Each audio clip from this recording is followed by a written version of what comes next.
And I'm very proud to say that the Liberal Democrats last year passed their new policy.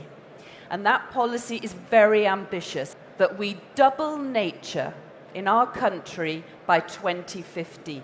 As Liberal Democrats, what we do is boost the environmental land management system with a further $1 billion, so that we work alongside farmers to restore woodland, restore peatland, make sure that we can rebuild natural flood defences, all of which affect, obviously, house building. So in our doubling nature ambition as the Lib Dems, we would double that to 20% biodiversity net gain as a minimum. And that is something in South Cambridgeshire, in our emerging local plan, we are setting 20% biodiversity net gain. And we are working with house builders and developers and infrastructure, Network Rail and East West Rail, to set that 20% biodiversity net gain. What does doubling nature mean? And isn't that just a slogan in disguise? Is there anything behind it? If there's any slogan, doubling nature is the one that's closest to my heart, and I would go for. What we really mean by this is doubling the number of protected areas in the country,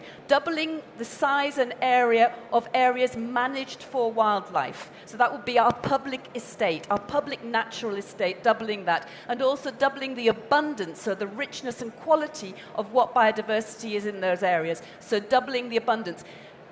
And it really, really distresses me to say that, because doubling doesn't even get us anywhere near the baseline that we should be in terms of biodiversity in this country, because we're dealing with such a nature-depleted state. So it's not that much to double. We should go beyond, but doubling, why, it's a good way to start.